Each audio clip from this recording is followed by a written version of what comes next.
Assalamualaikum teman-teman semuanya, ketemu lagi dengan saya Turasi. Di video kali ini saya pengen membahas tentang apa sih yang harus kita persiapkan setelah mendapatkan pengumuman lolos sebagai seorang CPNS. Oke, sebelumnya saya ucapkan selamat kepada teman-teman semua yang sudah lolos sesi mulai dari administrasi, kemudian SKD, kemudian SKB, dan dinyatakan lolos. Selamat. Semoga ini menjadi jalan yang baik, menjadi jalan karir yang memberikan berkah, manfaat, dan juga menjadi salah satu bagian untuk eksistensi diri teman-teman dan juga memberikan manfaat kepada orang lain di sekitar. Oke, teman-teman semuanya, video ini saya buat berdasarkan beberapa pertanyaan yang masuk ke saya, baik melalui DM Instagram maupun dari WhatsApp gitu, yang menanyakan apa saja sih yang harus kita persiapkan gitu setelah kita mendapatkan pengumuman bahwa lolos menjadi CPNS. Nah, pertanyaan-pertanyaan itu tentu saja kan memberikan satu kadang gitu ya, memberikan kekhawatiran tersendiri gitu. Apa sih sebenarnya yang harus saya persiapkan? Karena biasanya setelah SKB kemudian pengumuman tiba-tiba hilang tuh, tidak ada kabar gitu ya, tidak ada kabar lagi kapan nih saya akan dipanggil, kapan saya mulai bekerja gitu. Nah, di masa saya sendiri gitu, tahun 2018 ya seleksinya, kemudian tahun 2019 itu baru dipanggil, prosesnya cukup lama gitu. Jadi tidak bulan ini diumumkan, bulan depan kemudian masuk, nggak seperti itu gitu. Jadi proses setelah kita mendapatkan pengumuman itu nanti adalah pemberkasan yang menjadi salah satu syarat administratif ya, salah satu syarat administratif kita menjadi seorang CPNS nih, kita belum menjadi PNS gitu ya, masih ada C-nya. Selama 1 tahun nanti akan ada C-nya itu. Nah, berkas apa sih yang harus kita persiapkan? Tentunya pertama adalah terkait dengan berkas-berkas pribadi gitu. Berkas pribadi itu seperti apa? KTP, kartu KK, kartu BPJS, kemudian NPWP. Nah, NPWP ini sebaiknya dipersiapkan sedari awal gitu kalau teman-teman belum punya.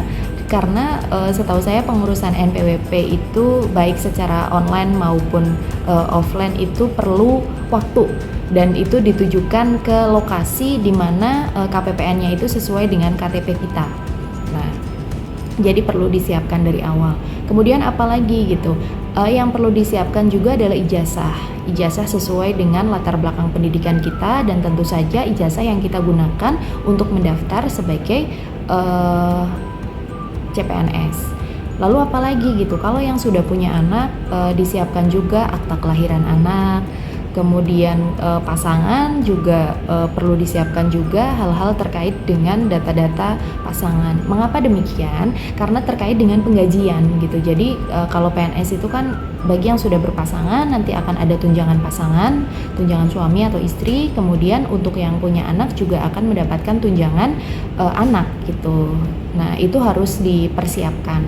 Jadi hal-hal itu kelihatannya sederhana, tapi kadang-kadang karena prosesnya yang singkat gitu, setelah kita dipanggil oleh Satker, kemudian pemberitahuan dan sebagainya, apalagi kalau kita di luar kota misalnya, jadi ya nggak bisa mendadak juga gitu, dipersiapkan dari sekarang misalnya. Oke, kemudian pemberkasan ya. Bagaimana sih, apa sih yang harus kita lakukan gitu? Satker itu akan memanggil kita biasanya setelah ada pengumuman gitu secara proaktif. Satker itu di masa sekarang ya biasanya membuat grup WA gitu yang memberitahukan bagaimana sih proses-proses selanjutnya yang akan dilaksanakan.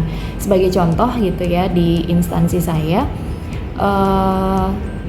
latar belakang menjadi CPNS dosen maupun jabatan fungsional tertentu ya, di misalnya kayak analis kepegawaian, kemudian analis komputer dan sebagainya. Itu setelah pemberkasan ada jeda juga, kemudian ada lagi proses pemberkasan lagi gitu ya, proses pemberkasan lagi, dan tanpa disangka-sangka hari ini proses pemberkasan, besok kita langsung dipanggil. Nah, posisinya adalah banyak yang di luar kota, jadi ya harus segera masuk gitu. Bagaimana sih perasaan baru pertama kali dipanggil gitu? Wah, deg-degan gitu, ini disuruh ngapain, dan ternyata disuruh langsung orientasi. Jadi setelah pasca pemberkasan, sebelum kita bekerja itu juga ada orientasi tentang apa? Menjelaskan tentang bagaimana sih budaya kerja di satuan kerja masing-masing gitu, kemudian apa-apa saja yang perlu dilakukan sebagai seorang pegawai dan seterusnya. Dan yang perlu dicatat adalah orientasi ini masih sebatas di satuan kerja. Kita belum ada latsar, latihan dasar gitu, atau yang disebut zaman dulu itu prajabatan. Itu masih nanti, kita masih menunggu giliran gitu ya. Nah, pada saat orientasi itu kita akan mengenal kolega kita dan sebagainya, karena kebetulan pada saat saya itu total ada 69 plus 2, 69 dosen dan 2 itu adalah jabatan fungsional. Itu jadi ramai sekali gitu, dan itu juga memberikan energi tersendiri karena dalam satu angkatan itu banyak gitu, kita jadi saling bertukar informasi dan memberikan nilai tambah gitu. Nah, bagaimana untuk teman-teman yang mungkin dalam satu angkatan itu nggak seberapa, ya tetap saja berkomunikasi dengan rekan-rekannya gitu, supaya kita tahu tidak ketinggalan informasi dan kita tetap catch up. Kita tetap komunikasi dengan bagian kepegawaian gitu, karena di awal-awal itu yang rumit adalah urusan soal administrasi kepegawaian. Persoalan pekerjaan nanti akan dijelaskan di satuan kerja masing-masing gitu, karena bisa jadi berbeda antar satuan kerja. Nah, lalu setelah orientasi, kalau saya sebagai dosen gitu ya, tidak langsung mengajar.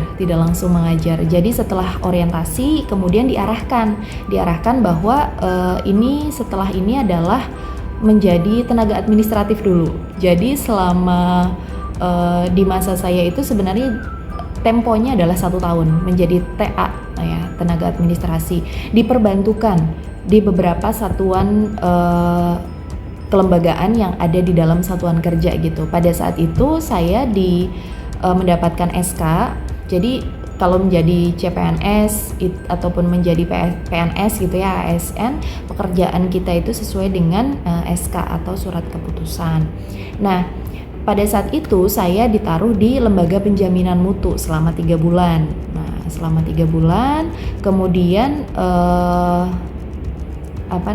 di situ ya membantu segala prosesnya, termasuk belajar bagaimana sih sebenarnya proses administrasi, proses pekerjaan di sebuah satuan kerja yang disebut kampus ini berjalan, bagaimana sih antar lini itu saling berkaitan satu sama lain gitu.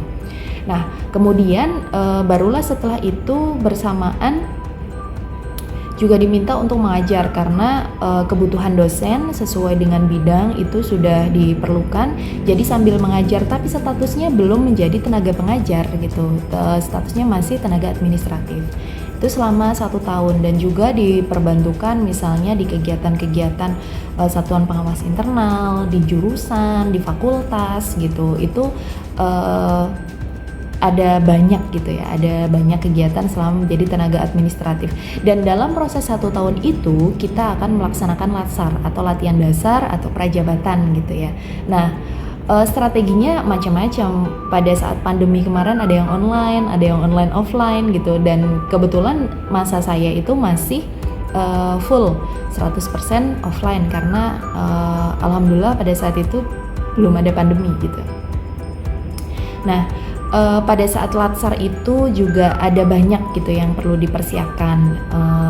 Contohnya adalah administratif, seragam, kemudian kesiapan mental gitu ya, karena pasti akan menguras banyak energi. Tetapi lepas dari itu semua, bahwa teman-teman sudah mendapatkan kartu emas gitu ya, menjadi seorang CPNS itu adalah suatu kebanggaan yang patut disyukuri, sebuah usaha yang terbayarkan dengan apa yang diraih oleh teman-teman sekarang.